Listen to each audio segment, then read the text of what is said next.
Assalamu alaikum. My name is Professor Khalid Rashid. I'm from the Department of Surgery, JPMC, and today's lecture is on pancreatic and periampullary cancers. The term periampullary, I clarify here, is those areas which from where the common bile duct enters into the duodenum, and that region is called ampulla of water, and that ampulla and the structures surrounding that region are called periampullary region. I'll show you a picture of the anatomy of pancreatic and periampullary in the next slide.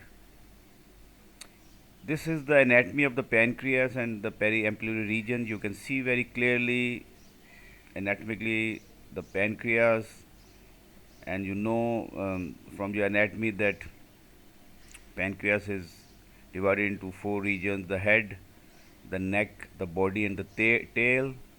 And you can see that the common bile duct and the pancreatic duct, they unite together and then enter into the second part of the duodenum, which is called ampulla of water. And all these structures, the wall of the duodenum, the pancreas, and the common bile duct, they combine to form a periampullary region. Now, before starting this lecture, I would like to just explain that we will discuss pancreatic cancer, since the periampullary cancers also mimic the pancreatic cancer, only that the pancreatic cancer has got a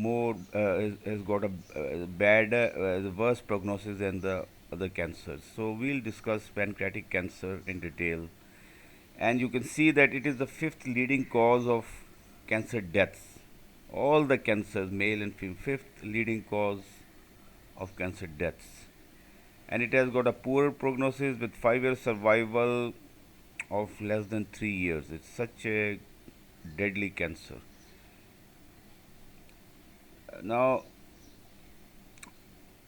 most of the cancers of pancreas, they are derived from the exocrine portion. You know it already that pancreas is histologically divided into the endocrine portion and the exocrine portion. Although obviously the endocrine portion is much less than the whole exocrine portion, therefore most of the cancers derive from the exocrine portion of pancreas. Here is a picture of three gentlemen, and they are famous people. They were famous. They are all dead now.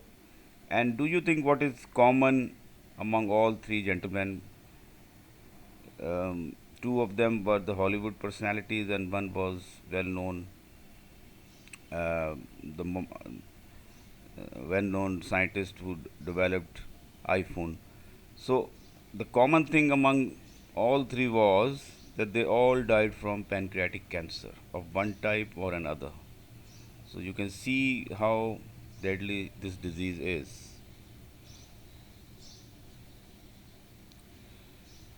If we see the clinical features, you can see that the pain is one of the cause, and it tends to be dull epigastric pain which may radiate to the back, and usually it is very vague pain, uh, worse when patient lies supine.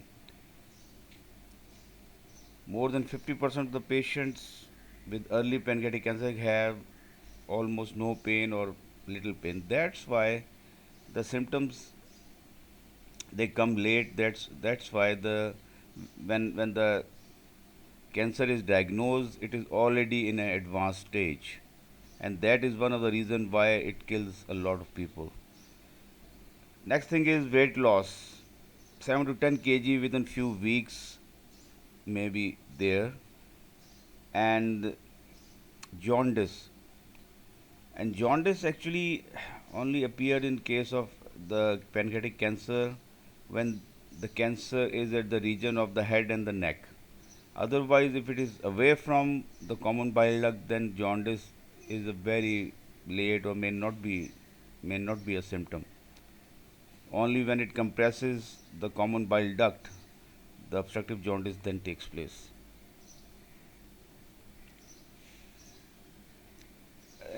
More infrequently, the patient will present with pancreatitis, portal hypertension, sometimes gastrointestinal bleeding when that erodes into the duodenal area. Migratory thrombophlebitis, very rarely it means it the thrombophlebitis of the veins of the body in the migratory fashion. It starts, for example, in the axillary vein and then going down and then may go into the leg veins. So this is called migratory thrombophlebitis. And polyarthralgia means multiple pain in the multiple joints.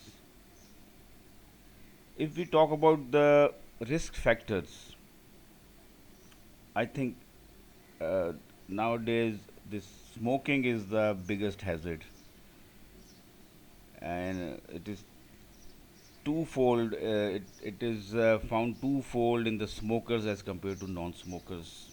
Diabetes again is one of the risk factors, and chronic pancreatitis, um, a low risk factor, but it is definitely a risk factor. But as compared to smoking and diabetes, it is much less.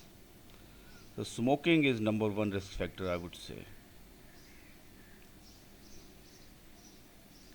Now, if we go for the investigations, obviously we have to diagnose it when the symptom patient comes with symptoms. So we have to diagnose it, and there are number of tests we have to perform in this case because of the poor symptomatology. Number one is liver function tests, and component of conjugated bilirubin is helpful in determining the obstructive nature of the jaundice. Another one is which is non-specific. This is tumor marker CA19-9, and since this is not very specific, this can be elevated in other type of GI tumors.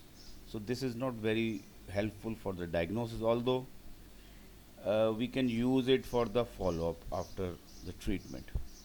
Whenever after the treatment this starts elevating, it means that the cancer has been recurring. So this is only helpful for the follow-up.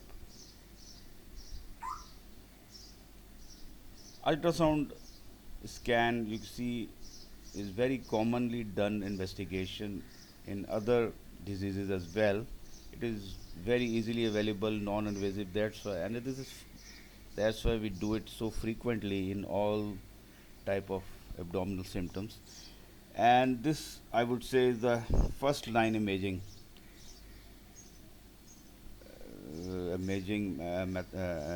modality, and it detects dilated intrahepatic and extrahepatic ducts when they are actually blocking the ampulla of water,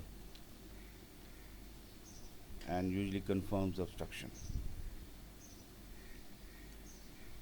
Endoscopic retrograde cholangiopancreatography is the next step in evaluating jaundice patients, both investigative and in therapeutic in nature, because we not only diagnose, but also we can put in stents in order to open up the blocked common bile duct. Considered sensitive in about 90 to 97% of patients in the way of diagnosis.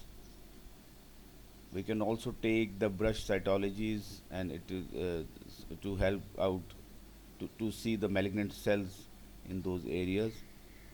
But it is also associated with complications. First of all, the endoscopic ERCP may not is not done, cannot be done because of one reason or the other. So this is called technical failure. It may lead to pancreatitis. It may lead to perforation of the duodenum, bleeding. So these complications may occur. This is a ERCP is associated with uh, quite substantial complication rate. Now, the CT scan can be used for diagnosis and to assess the tumor resectability. It shows the presence of a mass, a tumor mass in the region. Extra pancreatic involvement for it means that tumor mass, how much it has invaded to the to the surrounding tissues.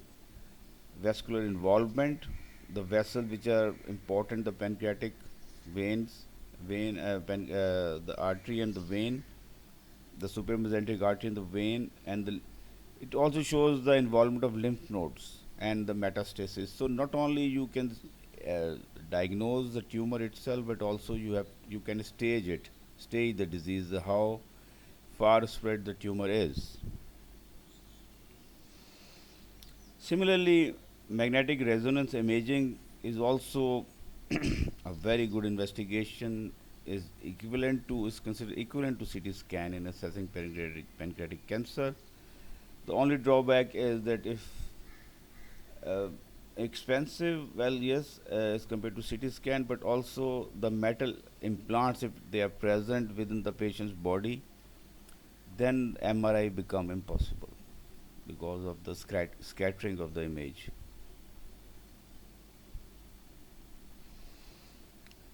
Here we can discuss we will discuss the role of angiography, selective angiography.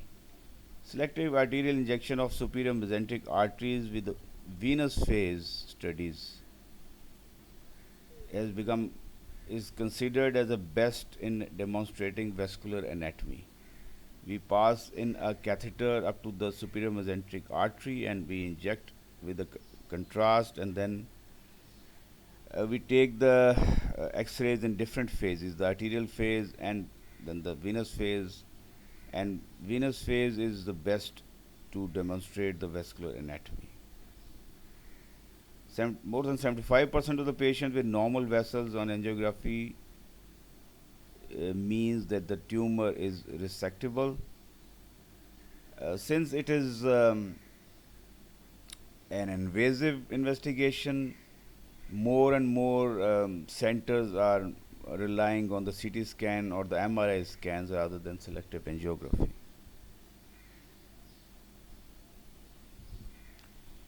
This is another investigation which is very helpful. It is called endoscopic ultrasound, and by the name you can understand that ultrasound done through an endoscope passed up to the area of duodenum, and images are taken in around that portion. It provides an excellent information about the resectability and local lymph node involvement. The only drawback is that sometimes it is difficult to differentiate whether this mass which the ultrasound has picked is a pancreatic cancer or just pancreatitis.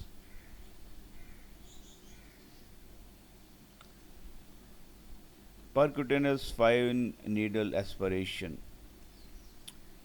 Uh, it can diagnose cancer in the patient who are not an operative candidate, and seeding of the tumor alongside the needle track was once thought to be a drawback, but practically speaking, these type of seedling never occur, and the patient on which this test is performed are really in an advanced stage, so it really doesn't matter whether seedling takes place because of his the patient's short life expectancy. Laparoscopy. Although special expertise is required, a diagnostic laparoscopy can be performed, and this leads to less unnecessary laparotomies. We can able to detect different type of metastases through laparoscopy, and we can stage the disease. PET scanning, positron emission tomography, a relatively recent modality.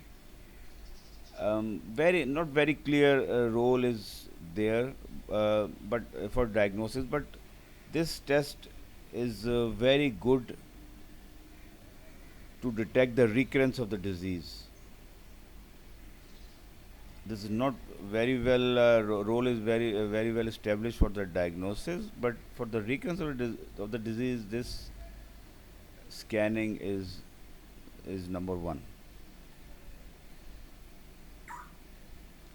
Now, as we know that all the malignant tumors, wherever they exist in the body, before starting a treatment has to be staged, because the early stage tumors, uh, we go for the curative intent, and the advanced disease, we go for the palliative intent. This is the general rule of all the malignancies. So staging of the disease is very important, whether it's a breast cancer or a pancreatic cancer.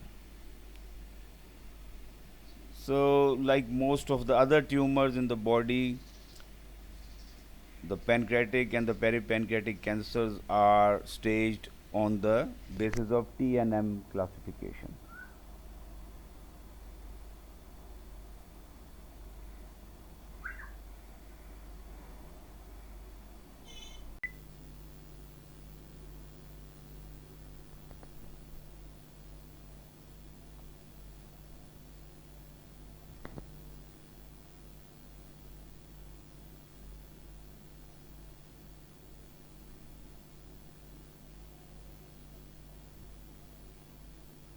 So, therefore, tumor size matters in case of CA head of CA pancreas, where T1 are those tumors which are less than 2 centimeters, while if they are more than 2 centimeters, they are labeled as T2 tumors. Similarly, T3 and T4, the size does not matter in that case, and you can notice here that T3 tumors are those that extend beyond the pancreas but within the involvement of the celiac axis. You can see here the T3 tumors size is not mattered, but actually the extension to the surrounding tissues is mattered, while T4 tumors are those which involve the celiac axis or the superior mesenteric artery. You can see here the superior mesenteric artery, this red line, and the tumor is actually invaded into it, and then they are termed as irresectable because of the involvement of the vascular system of the pancreas. It becomes irresectable. Nodes, again the nodal status N0 when no regional nodes are involved, while N1 is the one where the regional lymph nodes are involved. For example, here is the tumor and the regional lymph nodes which are alongside the pancreas, they have been involved like that. So when the lymph node, the nearest lymph nodes to the tumor are involved, then it is called N1. And then the metastasis, the distant metastasis status, M0 when there is no metastasis anywhere, while M1 is one where the metastasis, the distant metastasis is present, for example, in the liver. You can see the tumor lies here in the body of the pancreas, and the metastasis has developed in the liver.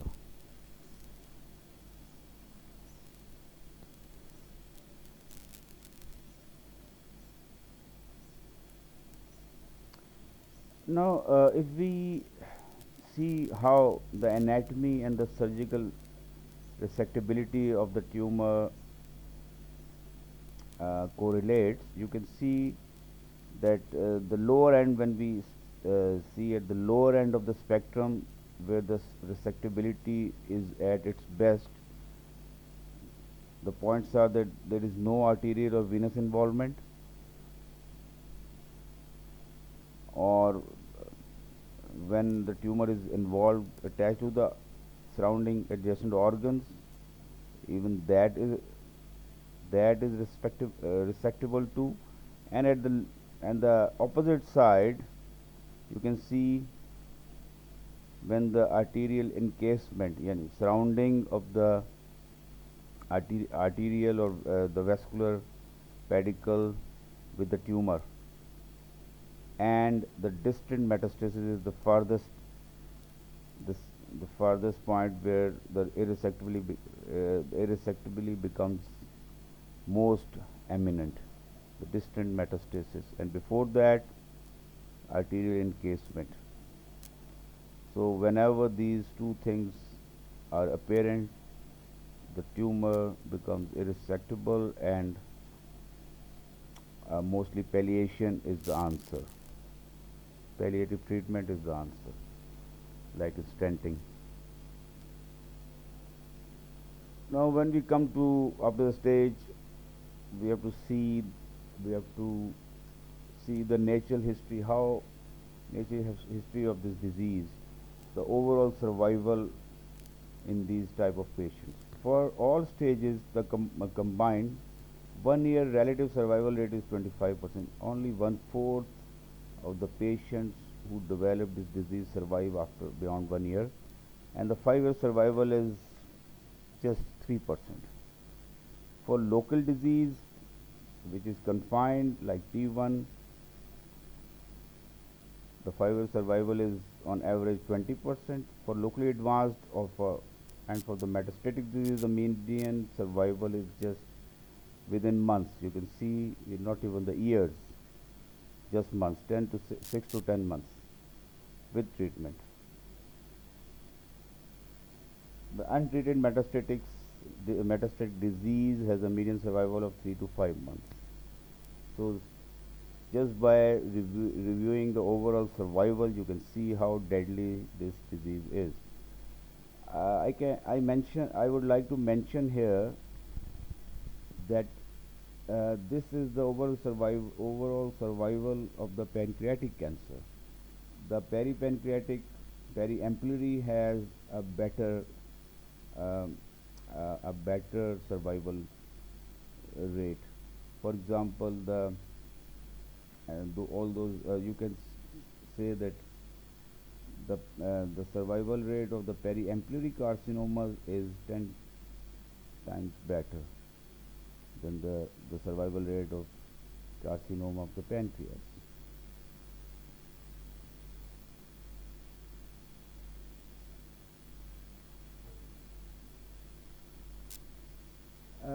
Now, when we come to the treatment aspect, we can see here that the radical pancreatic resection is the answer to the for the stage 1 and 2 diseases. You can see that stage 1 and 2 disease, where the disease is confined, it is not advanced, you have to do something which is more radical, so that you tend to eradicate the disease entirely. And in those patients where the tumor has been advanced, T3, T4, and the nodal status is advanced, here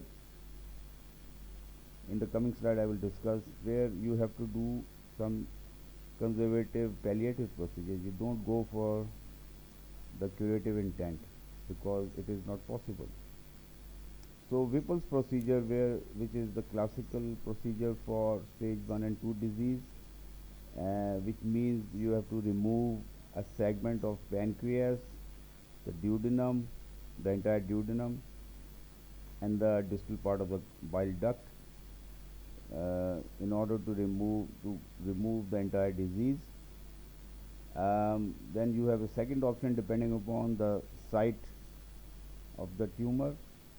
Whipple's procedure is done where the head of the pancreas is involved, and elsewhere in the pancreas you have to do total pancreatectomy. For example, in the body, if the tumor is in the body of the pancreas, you have to remove the whole pancreas. or the distal pancreas if the tumor lies in the tail of the pancreas. So these are the procedures for curative intent. Radical pancreatic resection with postoperative chemotherapy is adjuvant chemotherapy is also indicated with 5-fluorouracil or gemcitabine. These are the two chemotherapeutic agents which are also adjuvantly given to these patients with benefit in the survival. Here is a diagrammatic representation of the resected area for Whipple's, and you can see you remove the distal portion of the bile duct, the duodenum up to here, and you have to make 3 anastomosis, one with the bile duct, make 3 anastomosis with the jejunum, one with the common bile duct, other with the pancreatic duct here you can see, and the third one with the stomach. The stomach, bile duct and pancreas, 3 anastomosis are then made so that to ensure the drainage of bile, pancreas and the stomach contents. So this is the end result of Whipple's procedure for CA head of pancreas. You can see in this diagram that there is a CA here, and you have removed these portions. You are end up with doing 3 anastomosis. So Whipple's procedure.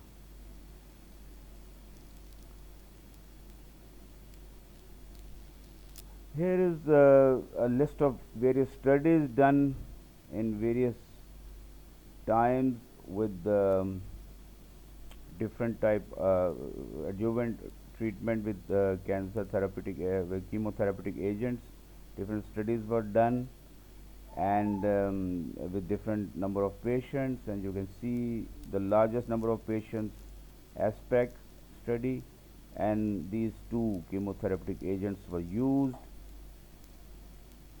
And you can see here with the resection and the adjuvant therapy, the median survival was 23 months, and not much improvement in any other study as well. You can see how deadly this tumor is. 16.9 months, 21.6 months, so on and so forth. So this is a disease with high mortality. So in summary, it's a fifth leading cause of death in the world of all the cancers, and it has a high mortality. Only 5% of the people survive for 5 years. Usually non-curative state. Usually they are diagnosed in an advanced stage. when they are first time the patient comes to you, they are already in an advanced stage. CT scan, the contrast CT scan or the MRI scan are the best investigations for the diagnosis and staging. Whipple's procedure is the curative procedure in cases, or the total pancreatectomy.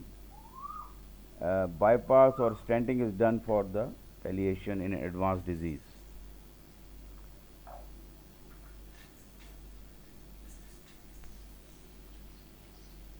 So technically, when we come to the stage 3, technically unresectable because of the local vascular involvement, and palliation is the method of choice, either surgical or endoscopic, and usually they are incurable, and 30% of patients presenting with stage 3 disease die with evidence of distant metastasis as well. So we have already discussed that mostly palliative treatment in the advanced stage, and there are clinical trials of different type of medication. I've already mentioned in the previous slides. There are very dismal median survival even if with the treatment and the adjuvant treatment with the chemotherapeutic agents. So lastly, I would like to present to you a multiple choice question so that you may answer it. Uh, the question is which feature is the least common in the found in the CA head of pancreas? Which feature, clinical feature, is found least common in the carcinoma head of pancreas? And there are 5 options, and you have to choose which is the best option in this multiple choice question. Abdominal pain, weight loss, malabsorption, jaundice, or palpable non-tender gallbladder. So among these 5 options, which is the least common in case of CA head of pancreas? Please try to answer this, and at the end of this presentation I will answer that as well. So I hope you must have answered which is the least common in the case of CA head of pancreas.